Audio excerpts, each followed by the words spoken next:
Halo kelas 4. Jumpa lagi dalam pembelajaran Bahasa Indonesia di tema pertama, subtema kedua. Untuk pembelajaran kali ini kita akan membahas mengenai ringkasan. Untuk ringkasan, kita artikan sebagai penyajian dari bentuk yang panjang menjadi bentuk yang lebih pendek, atau penyajian dari bentuk yang panjang ke bentuk yang lebih efektif. Nah, kamu sudah tentu mengetahui apa saja yang bisa diringkas. Apa saja yang bisa kita ringkas, yaitu buku-buku cerita, novel, karangan, dan misalnya ada teks di dalam sebuah koran yang disajikan teks bacaan sebuah peristiwa yang panjang, itu juga bisa kita ringkas. Nah, intinya ringkasan adalah menyajikan dari bentuk yang panjang ke dalam bentuk yang lebih singkat dan lebih efektif. Nah, untuk apa orang-orang meringkas? Supaya orang yang membacanya atau kita sendiri lebih memahami apa isi di dalam sebuah teks naskah asli. Oke, nah tentu saja kita mempunyai beberapa cara untuk meringkas, ya, supaya kita tidak meringkasnya lari daripada topik yang kita baca. Pertama, kita harus membaca keseluruhan teks tersebut, semua teks kita baca. Setelah kita baca, kita bisa menarik keluar atau mencatat gagasan-gagasan utama yang kita temukan. Setelah kita menemukan gagasan-gagasan utama, dari gagasan utama itulah kita akan mengembangkannya dengan kata-kata kita sendiri, ya. Dan yang terakhirnya adalah kita bisa melihat ke bagian ketentuan-ketentuan tambahan. Ketentuan-ketentuan tambahan ini maksudnya adalah ada hal yang perlu kita pakai dan ada hal yang perlu kita buang. Kalau penting kita pakai, kalau tak penting kita buang. Nah, itu penjelasannya akan dijelaskan pada bagian penjelasan yang berikut ini. Silakan disimak penjelasan tentang ringkasan berikut ini. Selamat datang siswa-siswa kelas 4 dalam pembahasan dan penjelasan mengenai ringkasan. Ringkasan sendiri mempunyai arti menyajikan karangan atau suatu peristiwa yang panjang dalam bentuk yang singkat dan efektif. Karangan di sini maksudnya buku, novel, dan sebagainya. Oke? Tujuan dari meringkas itu adalah supaya lebih mudah memahami dan mengetahui isi dari sebuah buku atau sebuah karangan. Itulah tujuan meringkas atau ringkasan. Untuk membuat ringkasan, kita mempunyai 4 cara. Kita mempunyai 4 langkah lebih tepatnya. Oke? Nah, langkah pertama yang harus kita tempuh untuk membuat ringkasan adalah membaca secara menyeluruh naskah asli. Membaca semua naskah asli. Oke, setelah kita membaca naskah asli, kita bisa menemukan gagasan utama. Setelah kita temukan gagasan utama, mencatat gagasan utama itu. Catatlah gagasan utama itu. Setelah gagasan utama kita catat, kita gunakan kalimat-kalimat baru untuk mengembangkan gagasan utama tadi. Atau maksudnya gunakan kalimat sendiri untuk mengembangkan gagasan utama yang kita catat tadi.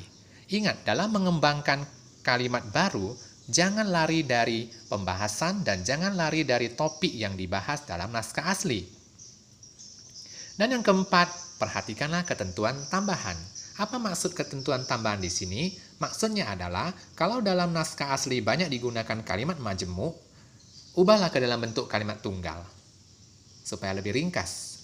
Kemudian bila kamu menjumpai gagasan-gagasan yang panjang, itu bisa disimpulkan menjadi gagasan terpusat. Kalau kamu menjumpai di naskah asli ada contoh-contoh, deskripsi-deskripsi, ilustrasi, dan sebagainya, itu bisa dihilangkan kalau itu dirasa tidak penting untuk dimasukkan dalam ringkasan. Apabila penting untuk dimasukkan dalam ringkasanmu, itu bisa disertakan dalam ringkasan. Ini ada contoh sebuah teks bacaan.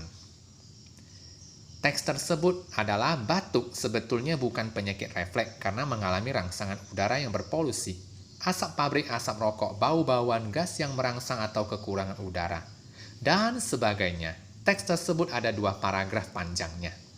Oke, mari dicontohkan untuk ringkasannya. Ringkasannya macam mana? Ringkasannya adalah Tadi di depan kamu melihat teks tersebut dibedakan menjadi dua warna. Itu sengaja Lause buat menjadi dua warna supaya kamu bisa membedakan yang mana yang akan dibuang dan yang mana yang akan diambil dalam ringkasan. Oke? Nah, ringkasannya adalah batuk terjadi karena polusi udara, asap pabrik, rokok, bau-bauan, gas, kekurangan udara di saluran pernapasan. Ini adalah bagian yang dikutip dari paragraf pertama. Dan kuman, titik. Nah, selanjutnya itu kita bisa kutip dari paragraf kedua. Kita bisa menjadikan dua paragraf tersebut menjadi satu ringkasan, menjadi dalam satu paragraf yang utuh saja. Batuk dapat diobati dengan ekspektoran. Selesai ringkasannya untuk dua paragraf tadi. Simple dan sederhana.